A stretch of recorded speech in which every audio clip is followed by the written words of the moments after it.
there, children! Ready na ba kayo sa ating bagong aralin? That's good! In today's episode, magbabasa tayo ng isang maikling kwento. Makinig ng mabuti dahil pagkatapos natin itong basahin ay may 5 tanong tayong sasagutin tungkol sa kwento. Kung ready na, tayo na at magsimula na. Si Bubu ang bubuyog.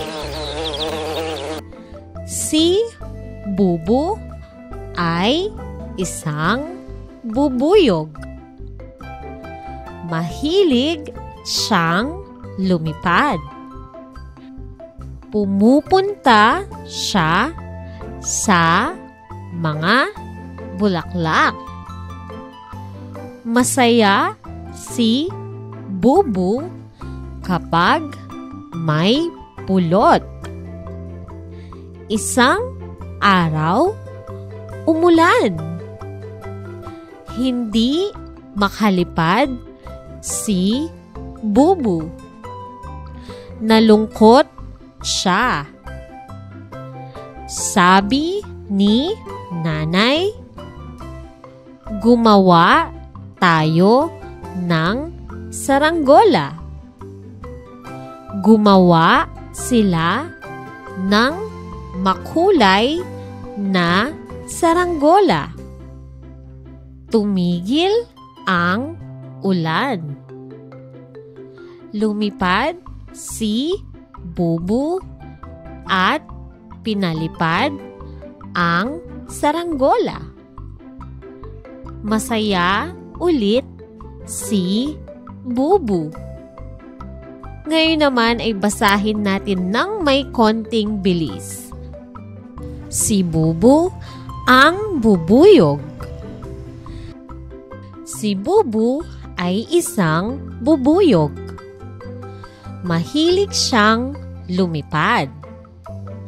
Pumupunta siya sa mga bulaklak. Masaya si Bubu kapag may pulot. Isang araw, umulan. Hindi makalipad si Bubu. Nalungkot siya. Sabi ni nanay, gumawa tayo ng saranggola. Gumawa sila ng makulay na saranggola. Tumigil ang ulan. Lumipad si Bubu at pinalipad ang saranggola. Masaya ulit si Bubu. Very good reading, kids! Ngayon naman, ready na ba kayong sagutin ang mga tanong sa binasa nating kwento? Kung ganon, simulan na natin.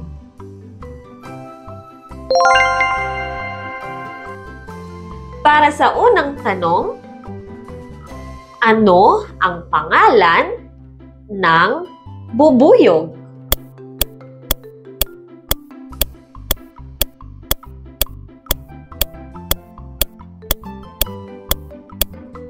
Si Bubu.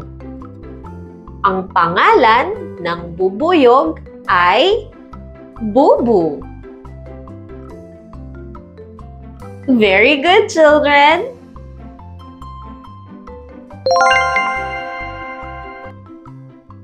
Para sa pangalawang tanong, handa na ba ang lahat? Saan lumilipad si Bubu?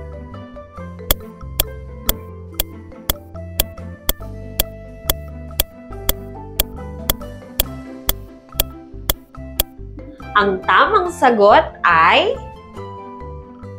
sa mga bulaklak. Lumilipad si Bubu sa mga bulaklak. Good job, kids!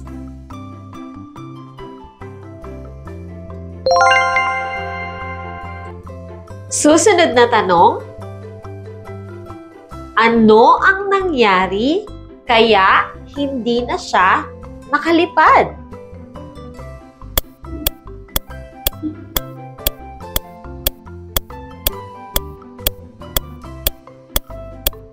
Ang tamang sagot ay umulan. Hindi na nakalipad si Bubu dahil umulan. Well done, kids!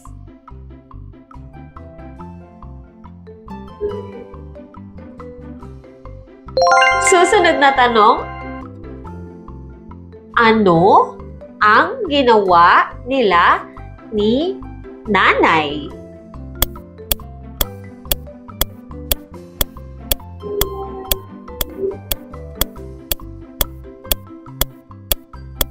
Ang tamang sagot ay gumawa sila ng saranggola. Si Bubu at si Nanay ay gumawa ng saranggola.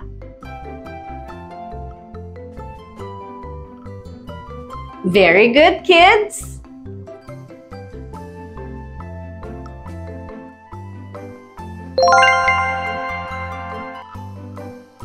At para sa huling tanong, masaya ba si Bubu sa dulo ng kwento?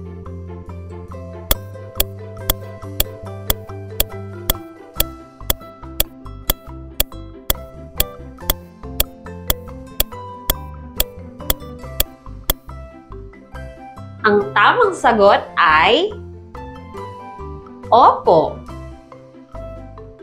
Masaya si Bubu sa dulo ng kwento dahil nakalipad ito muli. Great job, children!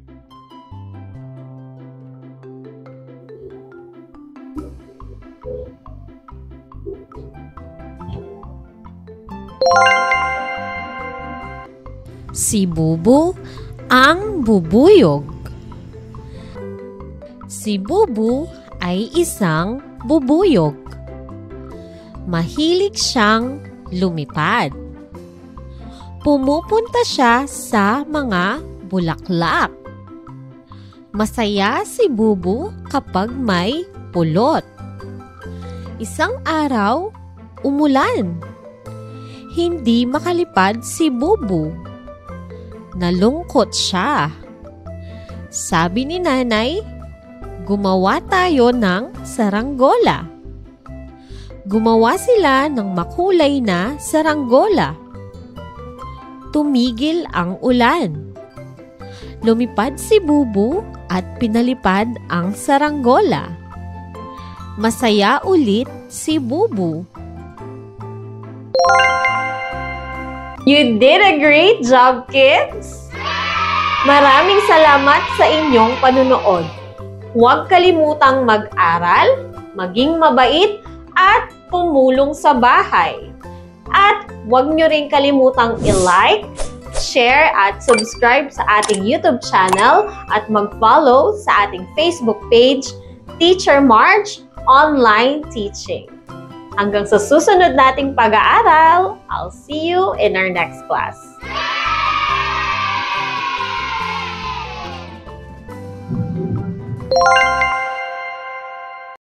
Hey kids! You're watching Teacher Marge Online Teaching.